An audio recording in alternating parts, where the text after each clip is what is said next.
O perdão.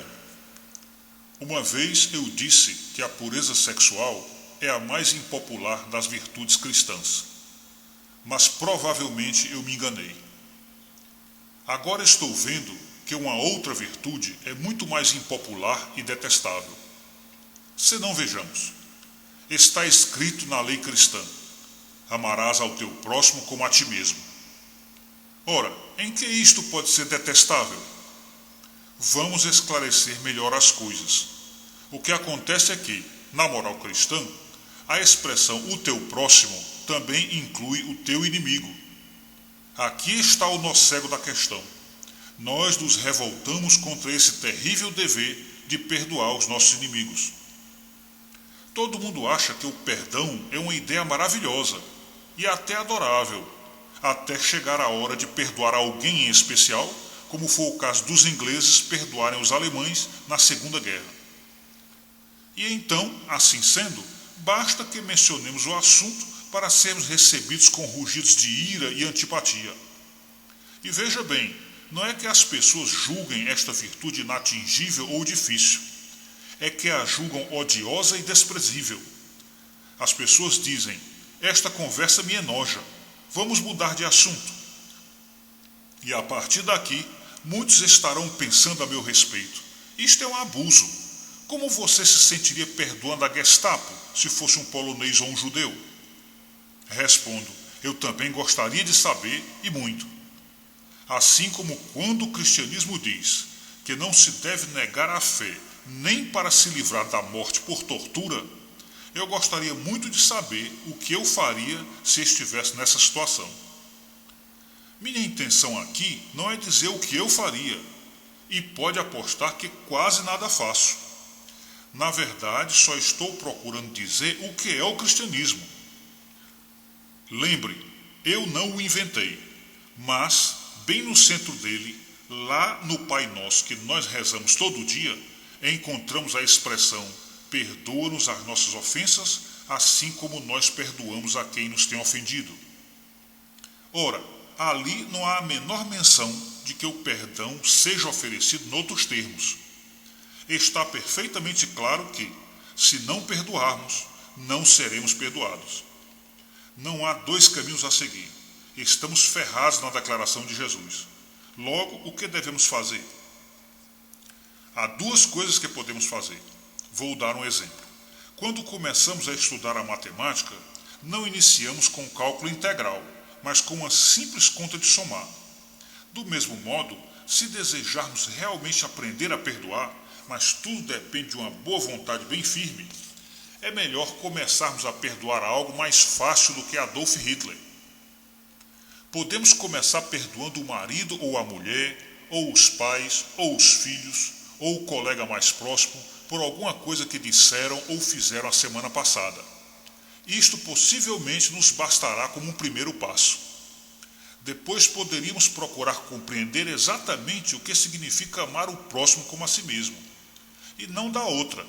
Se formos procurar o que significa isso, veremos que na realidade significa que devemos amar os outros da mesma forma como nos amamos.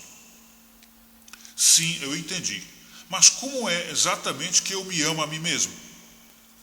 Agora que começo a pensar no assunto, vejo que o que sinto por mim não é bem um sentimento de predileção ou afeição fanática. Pelo contrário, vejo até que nem sempre eu aprecio a minha própria companhia. Às vezes, de fato, eu nem queria estar no meu corpo, naqueles dias em que acordo sem querer ver o meu rosto no espelho. Assim, é claro que amar o próximo não significa ter predileção por ele ou achá-lo atraente. Eu devia ter compreendido isso antes, porque naturalmente ninguém pode ter predileção por alguém por meio de tentativas, como nenhum amor é legal se for obrigatório. Ora, será que eu penso bem de mim mesmo? Eu me considero uma boa pessoa? Bem, temo que às vezes sim. Isto é, muitas vezes eu me acho muito bom, e estes serão, sem dúvida, os meus piores momentos. Mas não será por isso que eu me amo a mim mesmo. De fato, ocorre justamente o contrário. Meu amor próprio me faz pensar bem de mim, mas pensar bem de mim mesmo não é o motivo pelo qual me amo. Logo, amar os inimigos não significa que eu tenha que pensar bem deles. Ufa, isso é um grande alívio, porque muita gente imagina que perdoar os inimigos é fazer de conta que, apesar de tudo que eles fizeram de mal, eles não são de fato tão maus quanto é evidente que são. Mas prossigamos. Nos meus momentos mais lúcidos, eu não somente duvido que eu seja uma pessoa tão boa assim, mas às vezes me vejo até como alguém muito ruim. Para ser sincero, é com horror, repugnância e até vergonha que eu encaro certas coisas que fiz. Assim, evidentemente, posso repudiar e odiar as coisas que meus inimigos fazem. E por falar nisso, lembro-me de ter ouvido meus mestres cristãos dizerem que devemos odiar os atos de um homem mau, mas não odiar o homem mau. Ou, como eles diziam, devemos odiar o pecado, mas não o pecador. Passei muito tempo na vida considerando essa distinção uma tremenda idiotice. Como se poderia odiar o que alguém fez e não odiar a pessoa que o fez? Porém, muitos anos depois, eu percebi que foi precisamente assim que eu me comportei durante toda a minha vida com relação a uma determinada pessoa, eu mesmo. Ora, por mais que eu não gostasse de minha covardia, de meu convencimento e de meu temperamento explosivo, eu jamais deixei de me amar. E nunca houve a menor dificuldade nisso. De fato, a verdadeira razão pela qual eu odiava as minhas más ações era porque eu amava quem as praticava. Justamente porque eu me amava, era que sentia tanta tristeza em constatar que eu era a espécie de gente que faz dessas coisas. Consequentemente, o cristianismo não pretende que diminuamos nem 1 milímetro no ódio que sentimos pela crueldade, pela corrupção e pela traição. Devemos odiá-las mesmo. Não precisamos nos retratar de nada que tenhamos dito contra tais coisas. Mas o cristianismo pretende que as odiemos do mesmo modo como odiamos as nossas próprias ações, sentindo pesar por alguém que haja feito tais coisas e esperando que, se for possível, de algum modo, algum dia, em algum lugar, neste ou noutro mundo, aquela pessoa possa curar-se e tornar-se novamente humana. Façamos um teste. Suponhamos que vimos na televisão uma história dessas comuns hoje em dia, com cenas das piores crueldades de um estuprador que pegou uma criancinha. Mas logo depois abrimos um outro canal onde passava a mesma notícia e aí vimos que a história do tarado não era exatamente do jeito que o outro canal informou. Pergunto, será que o nosso primeiro impulso é pensar, graças a Deus, até mesmo um cara desses não é tão mal assim? Ou será que na hora, ao contrário, teremos um certo sentimento de frustração, decepção ou até mesmo uma firme disposição de nos apegar à primeira versão do caso pelo mero prazer de pensar que os nossos inimigos são mesmo os piores monstros?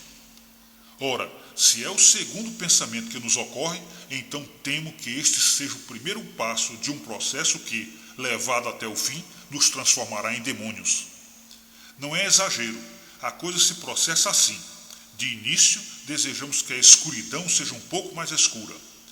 Dando livre curso a esse desejo, mais tarde vamos querer ver o cinza como mais escuro. E depois vamos querer ver o próprio branco como preto. E no final do processo, dando asas ao desejo, terminaremos por ver tudo, inclusive Deus, os nossos amigos, familiares e até nós mesmos como monstros. E finalmente, incapazes de parar este processo, seremos para sempre instalados num universo de pura escuridão e ódio. Entendeu? Mas prossigamos mais um pouco. Amar o nosso inimigo significaria que não se deve puni-lo? Não, porque amar a mim mesmo não significa que eu não deva me sujeitar ao castigo e mesmo à morte. Se alguém cometeu um homicídio, o procedimento cristão correto seria entregar-se à polícia para ser preso, julgado e condenado, inclusive à pena de morte, se houver isso no país. É, portanto, 100% correto o procedimento de um juiz cristão ao sentenciar um homem à pena máxima ou um soldado cristão matar um inimigo numa guerra. Não adianta citar o texto que diz não matarás. Há duas palavras gregas na Bíblia, a palavra comum matar e a palavra assassinar. E quando Cristo cita aquele mandamento, ele emprega a palavra assassinar nos 3 relatos, em Mateus, em Marcos e em Lucas. E segundo fui informado, há a mesma distinção no hebraico. E é lógico, veja, nem toda ação de matar é um assassinato, assim como nem toda relação sexual é um adultério. Quando os soldados foram falar com João Batista para perguntar o que deviam fazer, ele não deixou transparecer, nem por um segundo, que eles deveriam deixar o exército e largar as armas. Assim também Cristo nada disse contra o exército ao encontrar-se com o primeiro sargento romano, que chamavam de centurião. E há ainda a estranha passagem de Lucas, onde o próprio Jesus pede aos apóstolos para levarem espadas. Sim, a guerra é uma coisa terrível e eu respeito um pacifista sincero, embora ache que ele está completamente enganado. O que eu não posso aceitar é essa espécie de semipacifismo de hoje em dia, que dá a ideia de que, embora se deva lutar, deve-se fazê-lo com desgosto e com a cara amarrada. É esse sentimento que rouba de muitos excelentes jovens cristãos lá no serviço militar algo a que eles têm todo o direito, algo que é o acompanhamento natural da coragem, uma certa jovialidade e resolução. Mas alguém pode dizer, se é permitido condenar as ações de um inimigo, puni-lo e até mesmo matá-lo, existiria qualquer diferença entre a moral cristã e a mundana? Sim, e a diferença é enorme. Lembre que para os cristãos o homem vive para sempre. Portanto, o que realmente importa são aquelas pequenas marcas ou manchas na parte central profunda da alma que a transformam, com o correr do tempo, numa criatura celeste ou infernal. Todos nós estamos recebendo estas marcas ou deformações o tempo todo. Logo, podemos matar, se for absolutamente necessário, mas jamais odiemos e nem tenhamos prazer no ódio. Também podemos punir, quando preciso, mas não o façamos com prazer. Em outras palavras, algo dentro de nós, o ressentimento, o sentimento de vingança, devem ser totalmente aniquilados. Não quero dizer que se possa resolver para já, nunca mais ter esse sentimento. Não é assim que essas coisas acontecem. Quero dizer que toda vez que esse sentimento aparecer, dia após dia, ano após ano, durante toda a nossa vida, devemos feri-lo na cabeça como se matam as cobras. É uma tarefa trabalhosa, mas não é impossível. Mesmo que tenhamos que matar ou punir, tais atos devem ser feitos sentindo pelo inimigo aquilo que sentiríamos por nós mesmos. Isto é, desejar que ele não fosse mal, esperar que ele possa, neste mundo ou no outro, ser curado. Desejar, de fato, o seu bem. É isso que significa amar na Bíblia, a saber, desejar o bem do próximo e não necessariamente sentir uma grande simpatia por ele, ou dizer que ele é uma pessoa amável, quando na verdade não é. Sim, admito que isso significa ter que amar pessoas que nada têm de amáveis em si mesmas. Mas então, será que alguém possui algo de amável em si mesmo? Ora, nós amamos a nós mesmos simplesmente porque somos nós. Deus quer que amemos todas as pessoas do mesmo modo e pela mesma razão. E veja, Ele nos deu o problema já resolvido em nosso próprio caso para nos mostrar como é que se resolve. Devemos então prosseguir e aplicar a regra a todas as outras pessoas. Talvez isso fique mais fácil se nos lembrarmos de que é assim que Ele nos ama. Não pelas boas e atraentes qualidades que imaginamos ter, mas só porque somos criações dEle como o único bem que temos. Ou só porque temos uma alma que, restaurada, pode dar a Deus o prazer de receber um amor livre e espontâneo, que é o único amor pelo qual vale a pena lutar.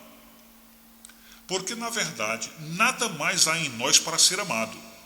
Somos, com efeito, criaturas que acham tanto prazer no ódio que para o renunciar é o mesmo que deixar de beber ou fumar. C.S. Lewis.